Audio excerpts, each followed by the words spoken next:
Let's take a closer look at who our ancestors were. A simple chemical circumstance led to one of the great moments in the history of our planet.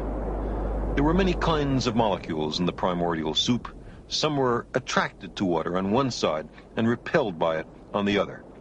This drove them together into a tiny enclosed spherical shell, like a soap bubble, which protected the interior. Within the bubble, the ancestors of DNA found a home, and the first cell arose. It took hundreds of millions of years for tiny plants to evolve, giving off oxygen. But that branch didn't lead to us.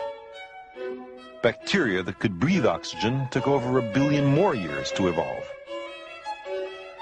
From a naked nucleus, a cell developed with a nucleus inside.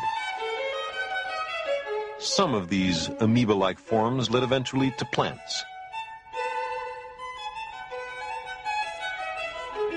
Others produced colonies, with inside and outside cells performing different functions, becoming a polyp attached to the ocean floor, filtering food from the water, and evolving little tentacles to direct food into a primitive mouth. This humble ancestor of ours also led to spiny-skinned, armored animals with internal organs, including our cousin, the starfish. But we don't come from starfish. About 550 million years ago, filter feeders evolved gill slits, which were more efficient at straining food particles from the water. One evolutionary branch led to acorn worms. Another led to a creature which swam freely in the larval stage, but as an adult was still firmly anchored to the ocean floor.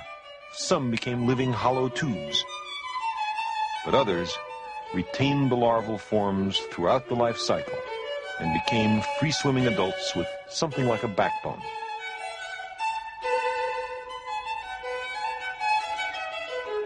Our ancestors now, 500 million years ago, were jawless, filter-feeding fish, a little like lampreys. Gradually, those tiny fish evolved eyes and jaws. Fish then began to eat one another. If you could swim fast, you survived. If you had jaws to eat with, you could now use your gills to breathe the oxygen in the water. This is the way modern fish arose.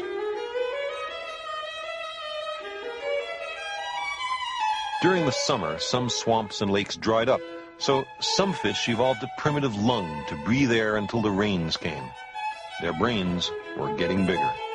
If the rains didn't come, it was handy to be able to pull yourself along to the next swamp. That was a very important adaptation. The first amphibians evolved, still with a fish-like tail. Amphibians, like fish, laid their eggs in water where they were easily eaten.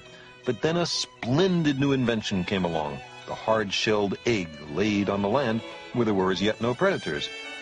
Reptiles and turtles go back to those days.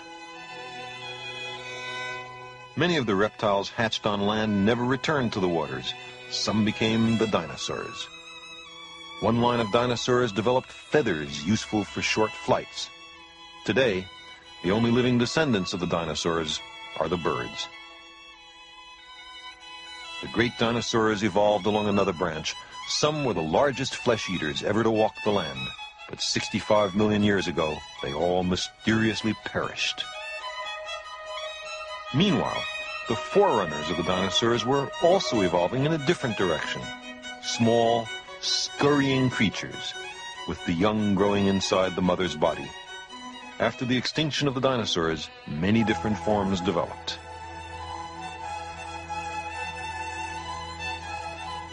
The young were very immature at birth. In the marsupials, the wombat, for example, and in the mammals. The young had to be taught how to survive. The brain grew larger still. Something like a shrew was the ancestor of all the mammals.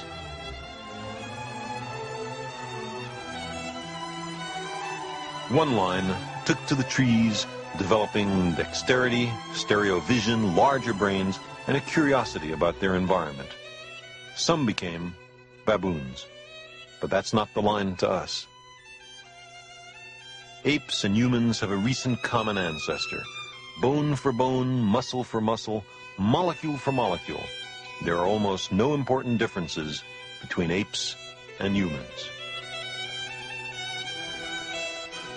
Unlike the chimpanzee, our ancestors walked upright, freeing their hands to poke and fix and experiment. We got smarter. We began to talk.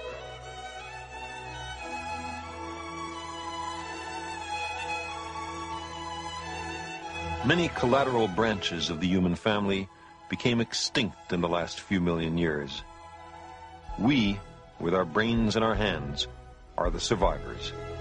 There's an unbroken thread that stretches from those first cells to us. Let's look at it again, compressing 4 billion years of evolution into 40 seconds.